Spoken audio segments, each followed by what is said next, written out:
Hi guys and welcome to our physics series. Today we have one of past paper questions, one of the exam papers, the physics paper 4 theory, and this one extended papers, which is February-March 2020, which is the IGCSE 0625 and paper 4 variant 2. And the time taken for the exam is 1 hour and 15 minutes. I'm going to answer the questions in sequence from question 1 to question 11, and hopefully that you enjoy this video. And please do not forget, if you love the video, share and like and subscribe. Thank you and enjoy your watching. Question 1. A rocket is launched vertically upwards from the ground. The rocket travels with uniform acceleration. From rest, which is the initial velocity is 0. And after 8 seconds, which is the time taken, and the speed, which is the final speed of the rocket, is 120 meters per second. For part A, to calculate the acceleration of the rocket, so the acceleration equals to the final velocity v minus the initial velocity u divided by the time taken. And acceleration equals to the final velocity, which is 120, and minus initial velocity, which is from rest, means 0, divided by the time taken, which is 8 seconds. So the acceleration is 15 meter per second square, which is the unit. So 1 mark for showing the mathematical formula and the substitution, and 1 mark for the correct answer with the unit. For part B, on figure 1.1, draw the graph for the motion of the rocket in the first 8 seconds. 8 seconds, which is the time taken, is symbolized by the letter T. Okay, from the previous one, the initial velocity was 0 from rest, and the final velocity was 120 meters per second. And for the third one, which is the time taken, 8 seconds, as we mentioned before, to determine where exactly the 120. So we divide from 100 to 150 into 5 sections, and then we draw exactly the 120 is after 2 sections, and we draw the horizontal dotted line from the 120. Then to go to the time taken on the x-axis, and you divide as we did before and along the y-axis, so from 5 to 10, and then we mentioned here this is the 8, and we draw the dotted vertical line. Then once these two lines they cross out, so we can draw the straight line from 0 as a starting point, which represents the u, the initial velocity, and then ending to the final velocity, which is 120. And the straight line here represents a constant acceleration. It means the change in the velocity along the y-axis with the time taken is constantly. Part B, triple I, from time taken 8 seconds to time 20 seconds, the rocket rises with increasing speed, but with decreasing acceleration. From time 20 seconds to time 25 seconds, the rocket has a constant speed and less than 200 meters per second. On figure 1.1, draw the graph for this motion, and the question has 3 marks. Before answering the question, I have to go through a quick revision here and right to the question, showing the relation between the speed on the y-axis and the time on the x-axis, and there is a straight line starting from the origin and showing increasing the value of the speed with the time taken constantly, and finally this one represents a constant acceleration. For the second graph, showing the same relation, but the straight line is not straight, becomes curved line. So there is an increase in speed, and with increasing the acceleration, increasing gradient. The examiner is asking to show increase in speed with decrease in acceleration. Okay, so the third graph here for the speed and time, but the curved line is totally changed. It means that we have increasing the value of the speed, but with increasing the value of the time taken as well. But the small increase in the value of the speed, it means that we have increasing speed, but the value of the acceleration is not like similar to the previous graph. So this is the way how to draw the relation. It must be curved line with, so from 8 to 20 seconds, I have to draw the curved line in this way. And keep in your mind that 31 must be less than 200 meter per second when we draw from 20 to 25. So when you draw from 8 to 20, please draw the curved line in this way, but slightly less than the 200 meter per second for the speed. And for the last section, he said, is the rocket is moving with a constant speed. There is no increase in the speed, so constant means the straight line only for 5 seconds, and the value of the speed must be less than the 200 meter per second. So we get the 3 marks now. Question 2. Figure 2.1 shows an athlete crossing the finishing line in a race. As she crosses the finishing line, her speed is 10 meter per second, and this is initial speed, symbolized by U, and she slows down to a speed which is 4 meter per second, represents the final speed, symbolized by V. In part A, the mass of the athlete is 71 kilogram, so this is the symbol by the letter M. And to calculate the impulse applied to her as she slows down, for the impulse here, which is equal to the change in momentum. Okay, the momentum, as you know, it's the product of mass and velocity. So the impulse here equals to the mass, symbolized by m, as we said before, times the change in velocity, which is v minus u, equal to the 71 and times the 10, which is final minus 4. So it gives us finally for 30, and the unit here, which is Newton seconds. This question has 3 marks. 1 mark for showing what is the link between the impulse and the change in momentum, and the correct substitution, and finally the correct answer with the unit. In part B, to define impulse in terms of force and time. The impulse equals to the product of force times the time taken here. So we get 1 mark. It's an easy peasy question, straightforward. In double I, the athlete takes 1.2 seconds, which is the time taken. And to slow down from a speed 10 meter per second, initial speed is u, and to a speed which is finally is 4 meter per second.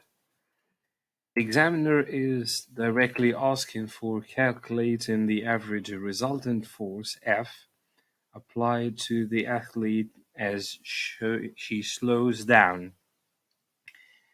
Okay, we can use the previous from BI, the impulse equals to the force times time, so the force equals to the impulse divided by the time taken.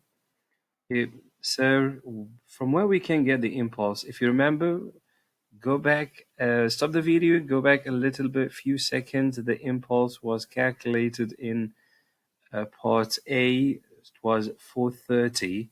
And if you remember that we calculate the mass times the change in velocity from the impulse, 71 times the 10 minus 4, it gives us 430 for impulse divided by the time taken.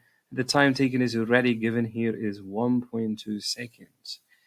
Okay, finally, using the calculator, it gives us 360, and the correct unit is Newton.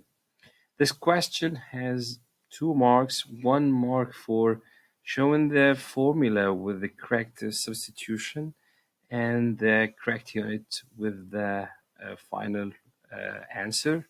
For part C, to calculate the force required to give a mass of 71 kilogram, the same mass used in the previous section, and acceleration, which is 6.4 meter per second squared. And here the only formula or linked equation, force and mass and acceleration, Newton's second law of motion, which is F equals m times a. So the mass, which is 71, times the acceleration is 6.4. So the correct answer finally is 450 Newton. Okay, the section has 2 marks. 1 mark for showing the Newton's second law of motion and with the correct substitution, and finally the correct answer with the unit. Question 3, figure 3.1 shows a model of a wind turbine used to demonstrate the use of wind energy to generate electricity. The wind is blowing toward the model as shown. In part A, the mass of the air passing through the circular area swept out by the turbine blades each second is 7.5 kilogram. The kinetic energy of the air that passes through the circular area each second is 240 joule. In I calculate the speed of the air, there is one equation linking all of these terminology, the kinetic energy and the speed and the mass, because all of these are given and only one unknown, which is the speed. The formula is the kinetic energy equals half mv squared. To get the v as a subject, because this is the only unknown, as I said, so we made a cross multiplication. So 2 times the kinetic energy divided by m, and do not forget to make a square root. So to rearrange the equation, v equals the square root the 2 or double kinetic energy divided by m equals square root again 2 times 240 divided by 7.5. Finally, using the calculator, it give us 8 and the unit, which is meter per second. The 3 marks for I is 1 for rearranging the equation and 1 for the correct substitution using the given information, and finally for the correct answer with the unit. Do not forget to use the significant figures. Here the question, the mass is given as 2 significant figures and the kinetic energy is 2 significant figures as well. So I'm advising my student to use this 2 significant figure or 3 significant figures. It depends on the question. Here, which is the 2 significant figures. In part A, I, the kinetic energy of the air drives the generator. So there is a work done because we change the kinetic energy as an input in a form of the electrical energy.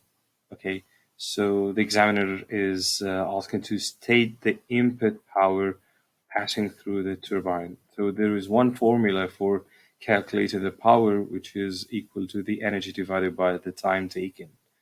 This energy, it was given in part A, it was 240 divided by the time taken, which is 1 second. This is from section AI.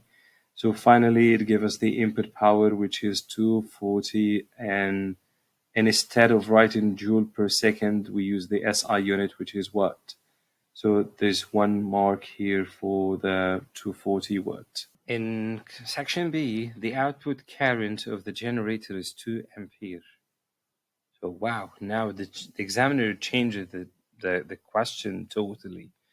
Okay, we understood from the previous idea A that the kinetic energy as an input converted in the form of the electrical energy to make the generator works here, or to get an electrical energy as an output. So the examiner is taking us from the block one, which is energy, power, or an energy work theorem, to a new block, which is electricity, the block four. So the output here, potential difference, because we have voltage, which is 11 volt as an output here. And now the examiner is asking again to calculate the output power, not the input one.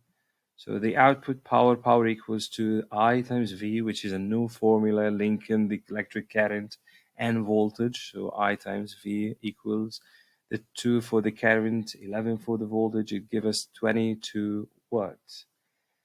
And as usual, the 2 marks, 1 mark for the correct substitution and using the formula I times V, and 1 mark for the 22 watt. For part B, double I, to calculate the efficiency of the wind turbine, efficiency equals to the total useful output power divided by the total input power.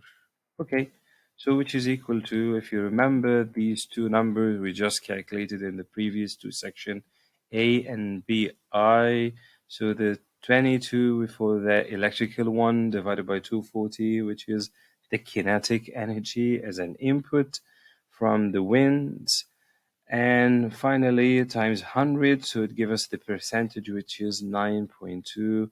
I think this one is low efficiency. For section C, the density of the air is 1.3 kilogram per cubic meter. And to calculate the volume of the air passing through the circular area swept out by turbine blades each second, so the volume equals. There's one formula linking the mass and volume. So we know the mass from the first part of the section A. So the mass divided by the rho, which is a symbol of density. The mass is 7.5 divided by 1.3 here.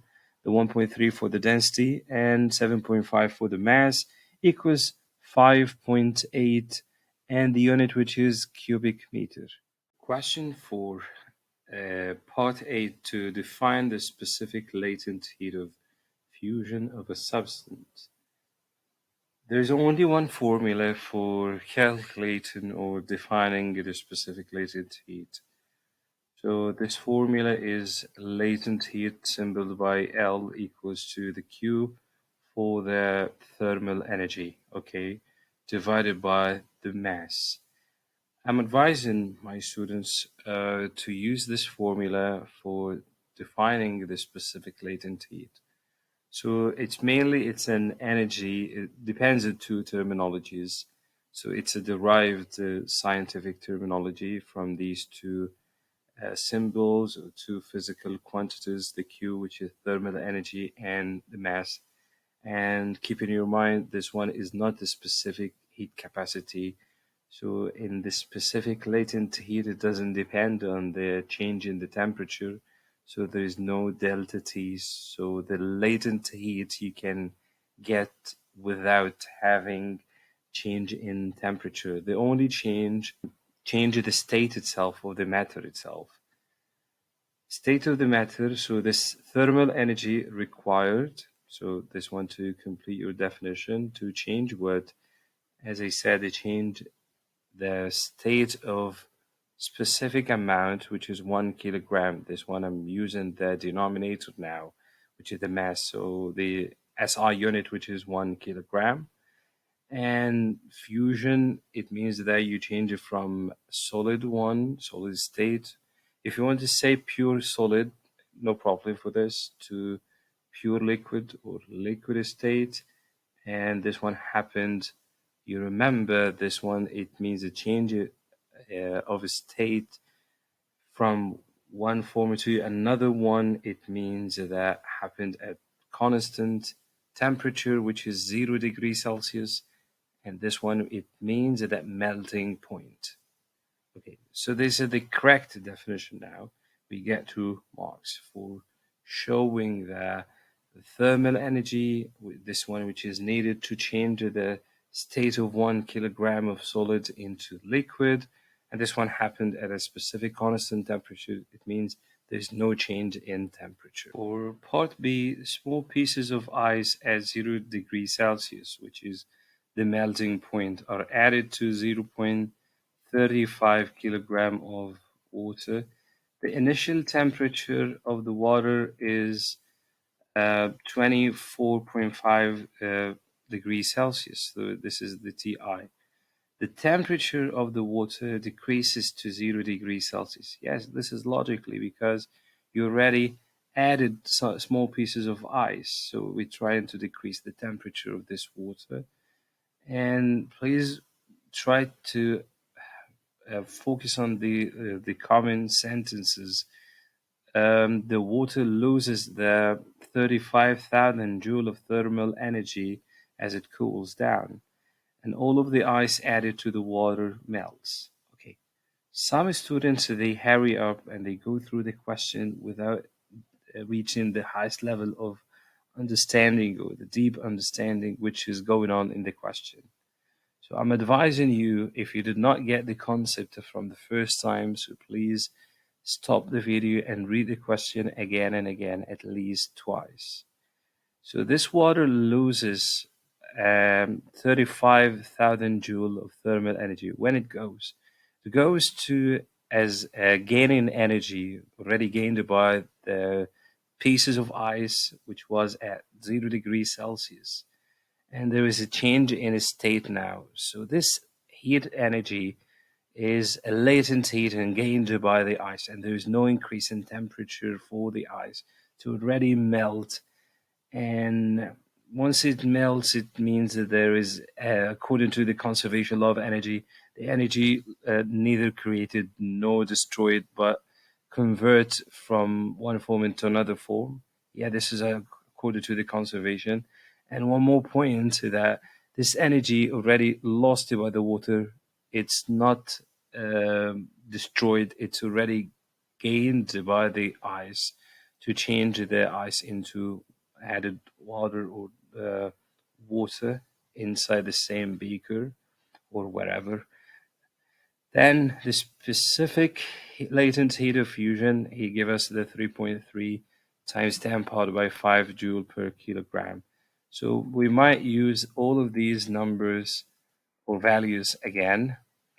So I just draw your attention. This is 0.35 quickly, the kilogram for the mass, and 24.5, which is the initial temperature, the 0.1, which is the final, and the latent heat for the ice. This is the value, and the Q, which is the amount of energy lost. The examiner is asking to calculate the part I, the specific heat capacity of water. One formula linking the specific latent heat and the mass and change in temperature. So the CW for the specific latent heat capacity, Q equals mc delta T. So we have to rearrange the equation. C equals Q divided by M times delta T, the change in temperature. The Q, which is, we have only one value of the energy. This is lost by the water, 35,000, divided by the mass, which is 0.35 times the change in temperature, which is 24.5 minus 0, or 0 minus 24.5 is not big issue. So the specific heat capacity, it's a value. It's 4,100 the unit. This is the big issue. Students sometimes they forget the unit. Okay, do not be panic at all. The Q, which is energy, is measured in joule. So we write joule and divided by, means a slash, the mass, which is kilogram, and times Celsius, the degree Celsius. And please do not forget to make a degree Celsius like this. This question has 2 marks. 1 mark for the clear substitution with the correct one, and the final answer with the unit. In BII, the mass of ice added to the water. Okay, you remember there is only one formula for calculating the latent heat we didn't use in the previous one. Okay, so we have M, the mass of the ice. I'm sorry, this is unknown, and the latent heat is already given in the previous section.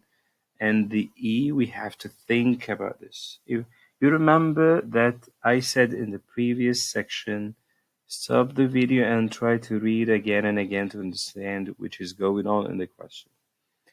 The water lost 35,000 joule in the previous section. So, okay, I think this is the energy gained by the ice to change the state from solid to become liquid, or from pure ice to become pure water. So there's only one way to get the mass now. So we rearrange the equation, m equal E over L. The E, which is the 35,000, divided by 35,000 divided by 3.3 times 10 powered by 5. This is the latent heat. Okay, finally give us 0.11, and do not forget to write the correct unit, which is the kilogram SI unit. 1 mark here for rearranging the equation, and 1 mark for the correct substitution and using this energy, remember this, and 0.11 with the unit. Question 5a. Complete the sentences with words that describe the main process of thermal energy transfer in each case. A man goes for a walk on a cold day. He touches a metal gate, which moves the thermal energy from his hands by. So now, if you touch any metal or any solid object, and if the two objects they are in contact or touching each other, there is only one process to transfer heat energy, which is by conduction. So during conduction, by the way, the free electrons they move from one to the other, from the hot region to the cooler one. He holds the sides of a cup containing a hot drink.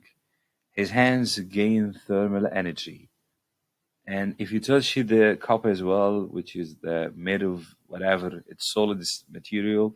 So this one, it means that heat energy transfer from the cup of the hot drink to your hands. It means that there is a conduction as well, because the free mobile or delocalized electrons are moving from the hot cup to your hands. From the hot region, as I said, to the cooler region. Some farm workers have lit a fire. The man warms his hands by the side of the fire. His hands gain thermal energy. Okay. We have two options. We have convection and radiation. But an examiner mentioned that he brought his hand close to the fire. It means that there is only one way. There is no chance for the heat energy to transfer through the air because you're so close to the fire. So there is only one option, which is radiation now. We got 3 marks, 1 mark for the conduction, and 1 mark for the conduction as well, and the last one for radiation. In section B, describe in terms of particles the transfer of thermal energy through the metal of the gate after transfer from the man's hands. Okay, so I have to start my answer by mentioning the free electrons. They move from one region to another one.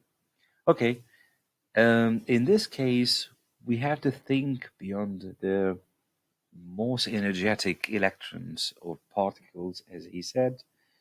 They move from, because they are mainly, they are, as I said, most energetic. It means that they move from the hot region to the cooler region. So once you touch the metal hand in a cold day, if you remember in section A, so it means that the electrons they moving from your hand to the metal of the gate. So logically, I'm going to write free electrons now. Okay, so they move from where? From my hands or the man's hands to the metal of the gate. Okay, so this is point 1. Secondly, what happened to the metal gate? The metal gate itself gained thermal energy from the man's hand. So it has free electrons as well. So the free or the localized electrons of the metal gate, what they do, they vibrate. Okay, now I get 2 marks, but this one from the point of the microscopic studies. Okay, guys, do not forget we in physics that the most important quote, which is I love it.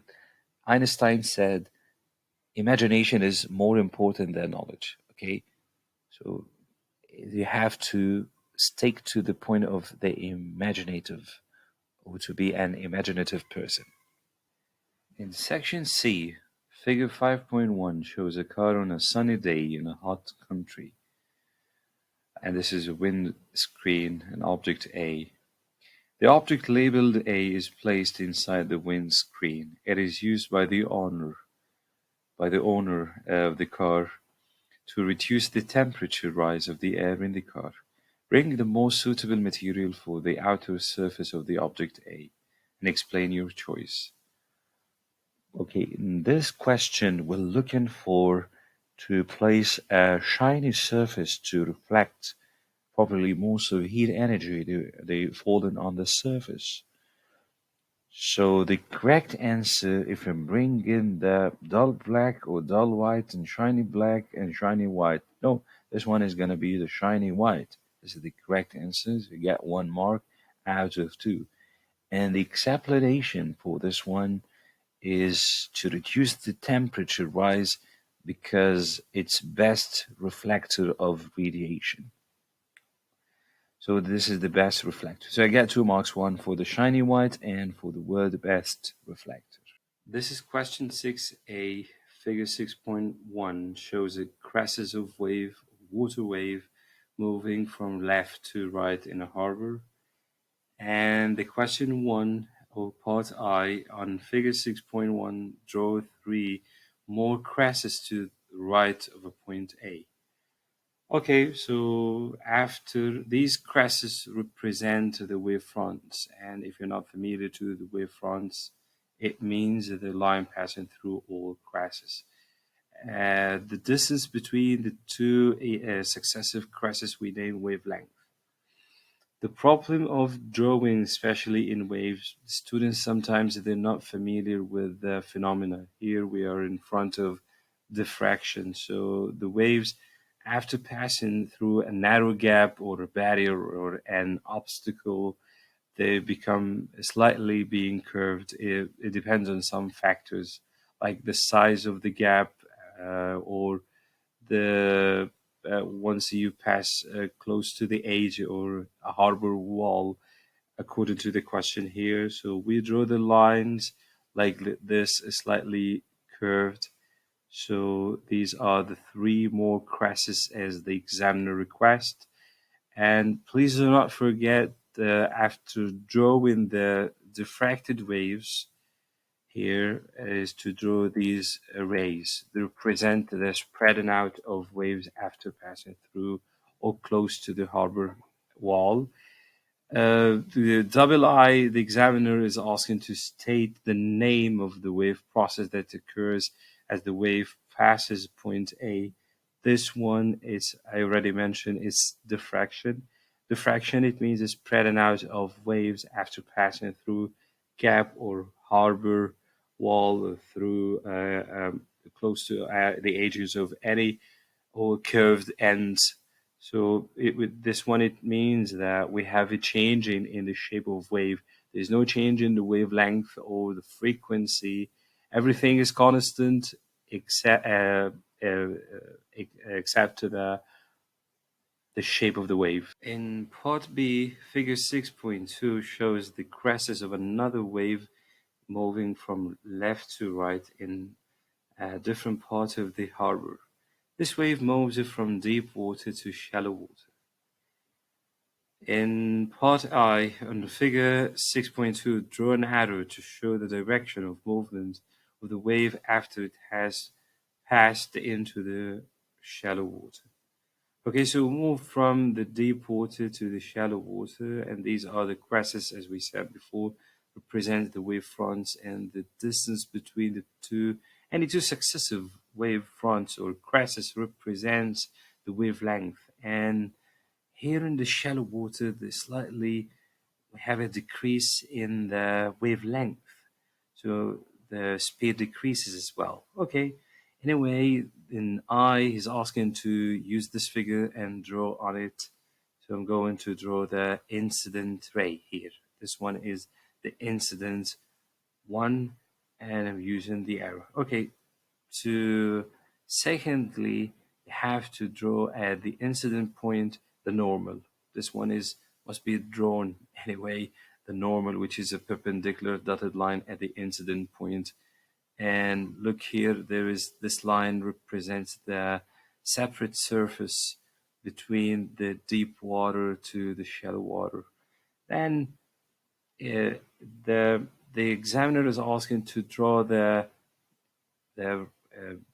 these waves through or the direction of movement. So this have to draw in the normal. So these crashes of wave they pass into the shallow water. So this is the perpendicular line, which represents the direction of movement in the shallow water. Okay, guys, and which is always perpendicular to the waves or refracted waves. In double I, state the name of the process that occurs as the wave passes into the shallow water.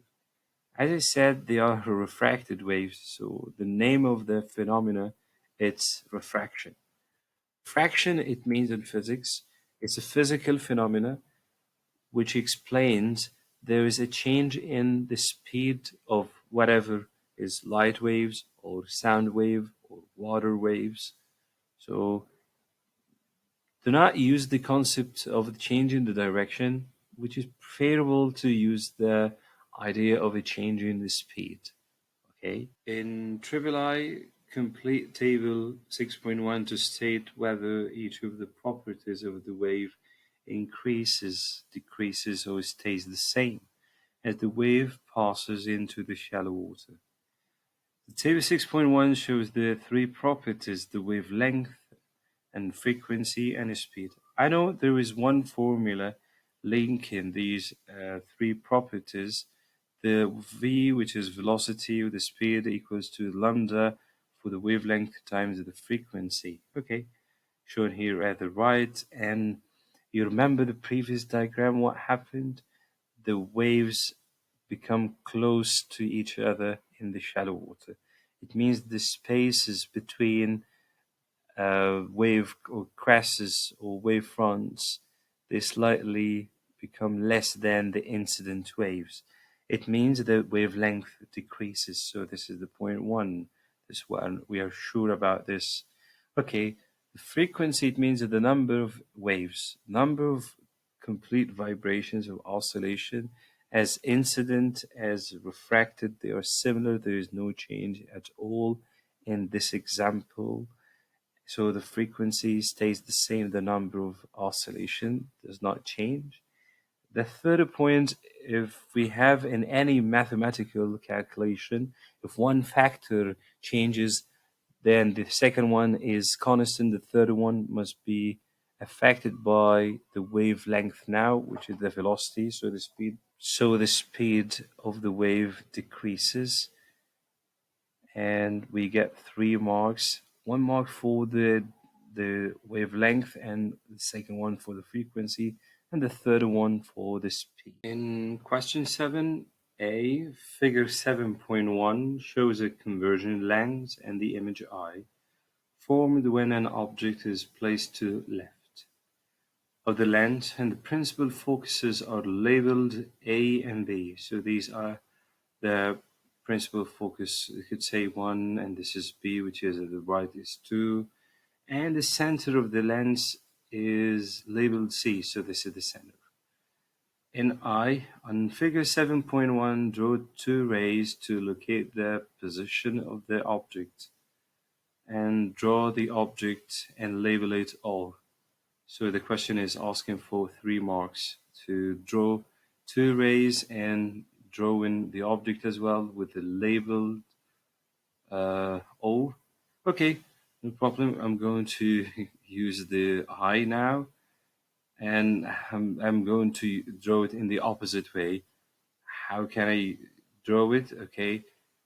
If you imagine that we have an object here on the left side and the rays are coming and they're passing through the lenses, so these light rays passing through the principal focus or the center of the lens, they intersect together to form the image. So I'm going to draw it in the opposite way. So firstly, I'm going to draw the line from the image as it means that they're coming from the lens, okay, and passing through the focal or the principal focus along the principal axis here, the point B.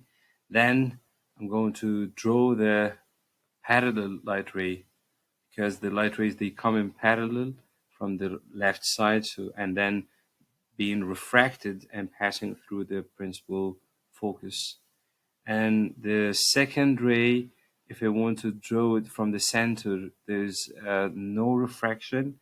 In reality, that we have refraction, but here in the IGCSE, they name it the light rays they passing through the center of the convergent lens without any refraction directly. And we notice these two lines, which is enough for us to draw the object here. So this is the arrowhead of the object must be drawn at this point. But I prefer to draw one more line if the light rays is parallel and must be coming from the principal focus or passing through the principal focus. So we have three light rays and they are cracked. Drawing correctly, the first one is parallel and then passing through the principal focus. The second one passing directly through the center of the lens. The third one is passing through the principal focus and then becomes refracted. And all of them, they intersect to form the image, so must be they're coming from the arrowhead, which is the top of the object. And so this is the object, and the label of the object as the examiner request is O. So we get 3 marks, and please do not forget the most important end, which is to draw arrows. Each arrow is very, very important. In double I, ring all of the following distances that are equal to the focal length of the lens. The examiner give us the 2 marks, a piece of cake now. The A and B, they are the principal focus from the first section A. So logically, AC and CB, both of them, they are focal distances. So I'm going to ring these distances. In section B, figure 7.2 shows green light passing through a triangular glass block.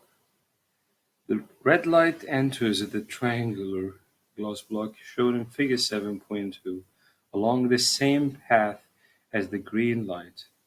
Okay, same path, it means that we have the same angle of incidence, which is between the incident light ray and the normal. So I'm going to go through this one later. In I, on figure 7.2, draw the path of the red light within the triangular glass block. Okay, firstly, I'm going to draw the incident light ray, the red line here, and I'm going to draw the normal, which is at the incident point. Okay, and where is the angle of incidence? The angle of incidence exactly between the incident light ray and the normal, as I said. And after passing through the glass prism, it's impossible for the light rays to continue along the same path. So it is slightly refracted and change the direction slightly. It goes like a little bit down, but it's still above the green color. Okay. According to the Roy G. Biv, the red, orange, yellow, green, blue, indigo, and violet, the spectrum. The function of the glass prism is to, at the other side, once the refracted red light meets or faces there, or strikes the other side of the glass prism. So we are going to draw the second normal from this point. And when you leave the glass as a denser or optical denser medium, the speed of light increases. For this reason, the angle of refraction increases as well.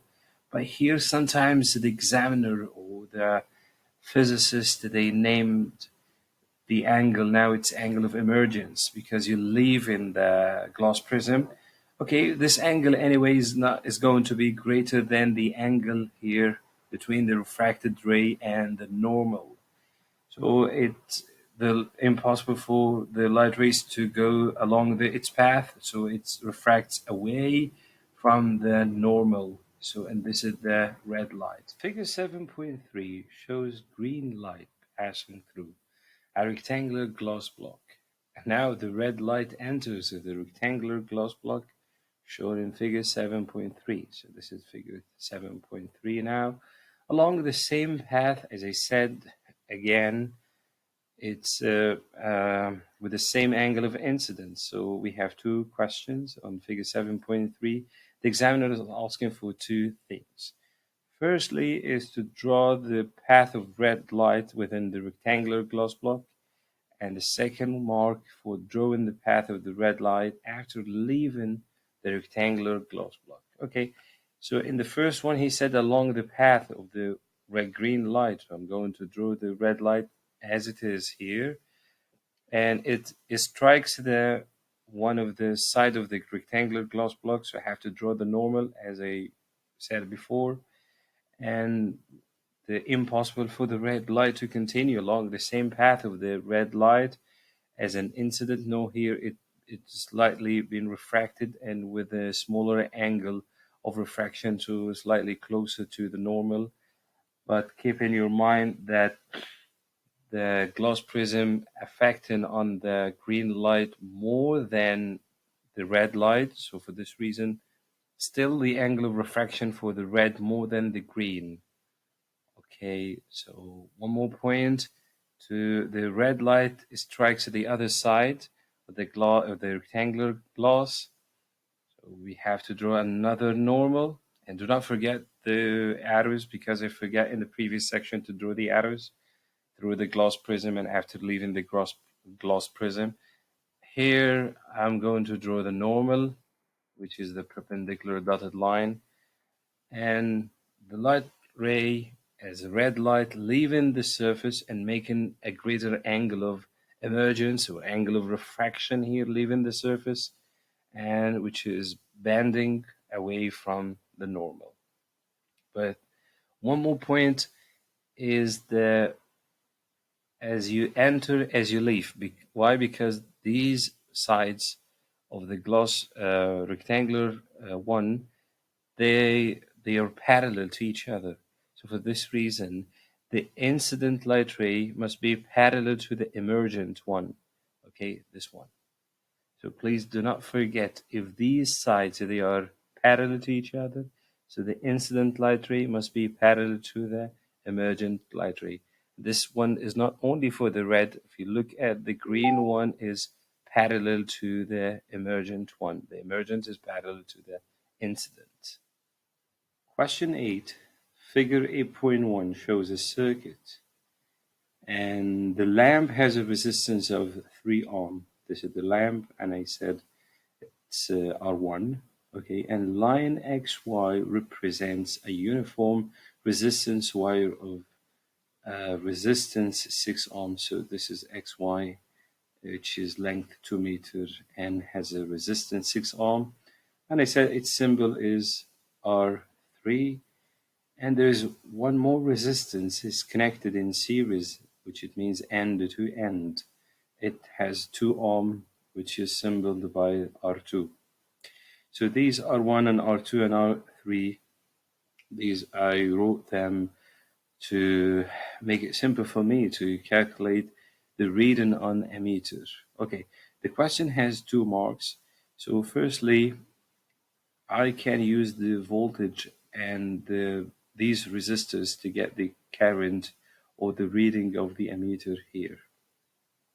So firstly, R total for the equivalent resistance equals to the summation of these 3 resistors. They already connected in series. As I said, if series means end to end. So R1 plus R2 plus R3. So equals to that 3 for the lamp and the R2 for the resistor, the second one, and R3 for the resistance, the last one, XY, the resistance wire. So 3 plus 2 plus 6, it means 11 ohm. Okay, so now we have the value of the total resistance. So there's only one way of the losses step to get or to calculate the total electric current passing through the wire. It's I equals, according to Ohm's law, V divided by R. The V for the total voltage, which comes from the main power supply, it's 12 volt divided by the total resistance, which is 11. 12 divided by 11 is 1.1. The SI unit, which is the ampere. So you get here 2 marks. In part B, figure 8.2 shows the circuit with a different connection to the resistance wire and an added resistor. The length XY of the whole resistance wire is 2 meters.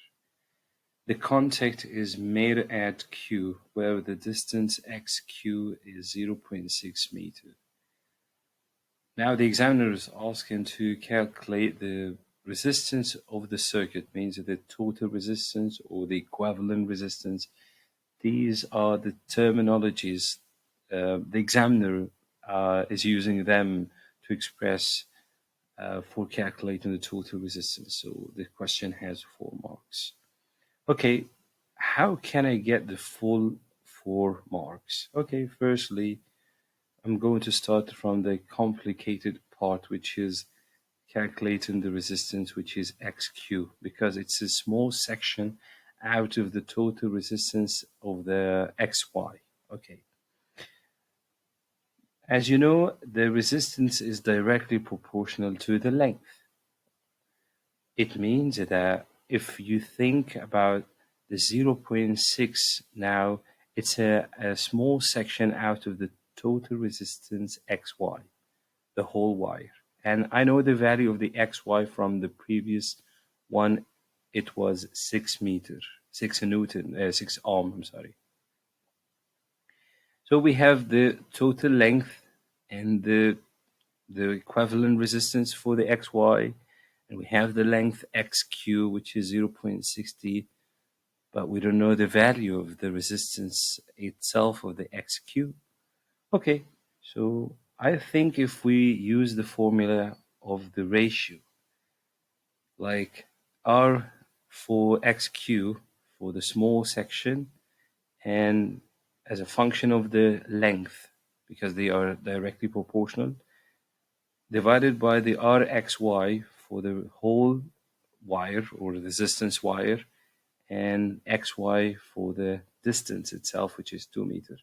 Just make substitution, RXQ, which is unknown, divided by 6 ohm from where that we get from the previous section, it's already given, and XQ, which is this distance, which is 0.60, divided by the XY, which is 2 meters.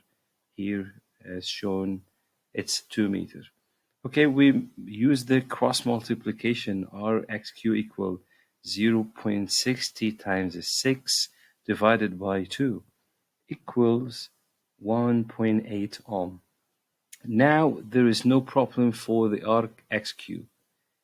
We notice that the XQ is connected in parallel with the 1.5 ohm. So in parallel, it means that I have to use one formula to simplify these two resistors together. So I know if you multiply them and you divide it by the summation of these two resistors, this is the formula. So they are parallel for both resistors, XQ and the 1.5 ohm. So it means that the 1.5, and I know the value of its XQ from the previous one, it's 1.8 divided by 1.5 plus 1.8. It'll give us finally 0.82 ohms. Okay, Mr. Is that the last step? No.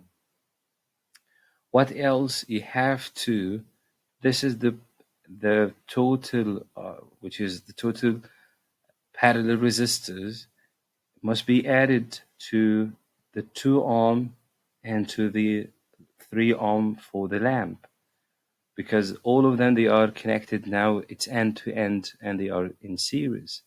So the total resistance, so this is the last step, R for the lamp plus R for resistor plus R for the parallel. R for the lamp is 3, R for resistor is 2, and 0.82, which is the parallel one. So once we add them, it gives us finally 5.82 ohm. So now we get 4 marks. Okay, now question 9, section A. State the name of the logic gates with the symbol shown in figure 9.1. Students must be familiar to these schematic diagrams. So this one is NAND. Okay. NAND, this is only AND, and this AND, the circle here for the NOT, so they combine together, we name them NAND as one logic gate. And for B, state the name of the logic gates with the truth table shown in table 9.1. Now the examiner is asking if the input is 0 and the output is 1, and the input now changes to 1 and it becomes 0. So the function of the logic gates now is to invert the input, and you get a different output. So if it is 0, 1 and 1 and 0, on and off, off and on. So there is only one logic gates, has only one input and one output, which is the NOT gate. Part C, figure 9.2, shows a digital circuit.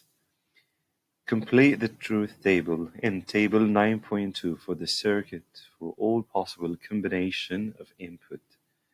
Table 9.2. According to the diagram, we have two inputs, A and B, for both OR gate and AND gate, and the C, which is the output for the OR gate, and the D, which is the output for the AND. And the C and D represent as input for the NOR to the NAND, sorry, and this is E, which is the output. Okay, we have 4 marks, so please take care while doing the calculation. For C, he said it's 1, so I'm going to circle this one, and the D is 1 as well. Okay, I will write C 1 and the D 1. Okay, the option that give us C as 1, so it's okay, A and B, they are going to be 1, 0, 0 and 1, or 1 and 1. But the issue is the problem with AND. In AND, to get 1, so A and B must be 1 and 1. So, okay, so I've been forced to make A and B, they are 1 and 1. Okay, so I will write A, they are 1 and 1. For case 2, C is 1 and D is 0. So I would write 1 here, and for D is 0. Okay. So C at 1, it means that no problem if the A is 1 or the B is 1, so no problem, 1 or 0, as I said before. But D, it means 0. It means that one of them is going to be 0, no problem. And if they are 0 and 0, it works, but we have to make sure that the output for the OR is going to be 1. So one of A and B must be 1, and the other one, it's okay if it is 0. So I would say the A is 1 and the B is 0. Case 3, C and D, 1 and 0. So go quickly. The 1 here and the D is 0. So as I did before, so I'm going to switch to make it 0 and 1. No problem. Here it's 0 and 1. So I would write 0 and 1. Okay. Finally, the last one, 0 and 0. Okay, so I would write 0 and 0. It means that both of them, they are going to be zeros. Okay. The C and D, they are the inputs for the NAND, and the E, which is the output. So we have the 1 and 1, and 1 and 0, and 1 and 0, and 0 and 0. For case 1, if we have 1 and 1, for AND, it gives us 1, but we have not here because the whole circuit, or the whole, I'm sorry, this schematic diagram, which is NAND, so it's inverted into 0. And if we have 1 and 0 for the AND, it gives us 0, but we have not, as I said, so it gives us 1. So it is inverted. If it is 1 and 0, it gives us 1. It gives us 0, but it is inverted by the not, give us 1 again. 0 and 0, it's 0, it gives us 1. Question 10a. Figure 10.1 is a simplified top view of a flat coil. There is an alternating current, AC, in the coil. Describe the magnetic field of this alternating current. Okay, in physics in general, in the past, as you know, that we have, once that we have a current, or the charge is passing through the wire, this current is accompanied by magnetic field. And because we have an alternating current, so this one produces a magnetic field. But here, it is not a normal magnetic field, it's an alternating magnetic field as well. So this is the answer for question 10a. In section B, figure 10.2 shows a pen bat placed above the coil, and the base of the pen is made of steel. So this one is made of metal, okay? This is a good conductor of heat and electricity as well. And this section is asking to state what quantity is induced in the base of the pan, okay, to increase the temperature of the water if we have inside the pan. So logically, we can get the benefit from the previous section A. There is an electric current passing through the coil. This one creates a magnetic field here, which is an alternating magnetic field. So the magnetic field induces the electrons in the lower part of the pan to be excited and to move and form an electric current as well. So you could say at the lower or the bottom of the pan, there is an induced. Two options. You could say induced EMF, electromotive force, or voltage, induced. So there is not direct contact between the magnetic field of the coil and the electrons. So for this reason, there is no applied voltage. You have to say there's a kind of induced EMF or induced current because of the effect of magnetic field or alternating magnetic field made by the alternating current. In section C, the pan contains water. State and explain the effect of the quantity induced in part B on the temperature of the water in the pan. So because of the EMF induced, so the temperature logically increases or increased. So the temperature increased, and this is because the induced electric current or the induced EMF in the lower or the bottom of the pan. So this is induced electric currents in the base of the pan. Please do not forget to mention where exactly, because this is the section which the electric current is being induced. Question 11. The isotope of hydrogen 1 has a proton number of 1, a nuclear number of 1. Two isotopes of helium are helium-3 and helium-4. So these are the mass number, okay? Helium-3 has a proton number of 2 and nuclear number of 3. Helium-4 has a nuclear number of 4. Complete the table 11.1 for neutral atoms of these isotopes of helium. To answer the question, I'm going to go through a quick review. So you have a chemical symbols. In any chemical symbols, the Z is the atomic number, and A, which is the mass number, and N, which is number of neutrons. A equals Z plus N, and A, by the way, sometimes the name of nuclear number. Okay, These are the two symbols of helium. So it's He, um, 2, which is the atomic number of protons or number of electrons, and the 3, because he said the helium 3, the nuclear number, and 3, which is A, and the 2, which is Z. So if you do a quick mathematical calculation, 3 minus 2 give us 1, which is the number of neutrons. For the other helium, the other isotope, which is H24, this is helium, then 2, which is the number of protons, 4, as I said, the number of protons and neutrons. 4 minus 2, it gives us 2. Now, so finally, we can do our calculation. The number of neutrons in helium-3, it's 1. Okay. The number of electrons in helium-3, you know the atom is always neutral, so it's going to be equal to the number of protons here, which is 2. So I'm going to write 2. The mass compared to a neutral atom of hydrogen, so this mass is 3, is triple the mass of the hydrogen one. So it's going to be, if you want to write 3 or 3 times, it's okay. Helium-4, the number of neutrons, okay, so the number of neutrons, 4 minus 2 give us 2, so we have to write 2 here. The number of electrons, as I said before, in helium-3, in the number of protons equal to the number of electrons, so it's equal to 2. The mass compared to a neutral atom of hydrogen, this one, it's 4 times the hydrogen atom, so it gives us 4.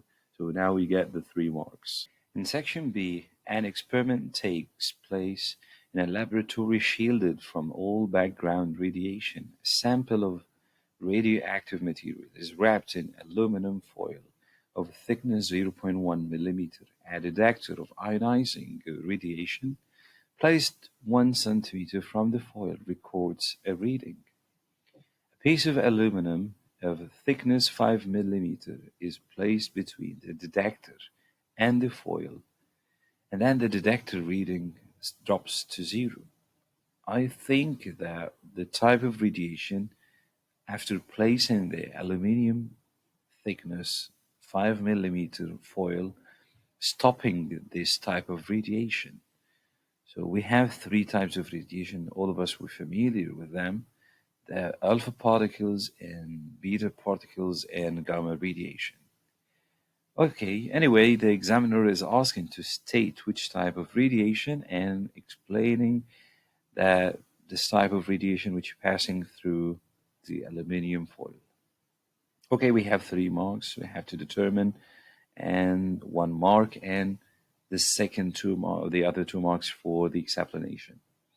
Okay, so I'm thinking about the alpha particles first. Alpha particles in general, they have a very limited ability to penetrate the material. So they can be blocked by a sheet of paper, skin, or even few inches of air. For this reason, I'm going to drop alpha particles. I think it doesn't work. So the second option is beta particles. All of us, we know the alpha particles stopped by aluminum foil. So from your studying the last few chapters in your physics book, IGCSE Cambridge, so alpha beta particles now is the correct answer. So I'm going to write beta particles, and this is the symbol of beta. Okay. And beta particles, for more explanation, it's going to be stopped by the 5 millimeters now.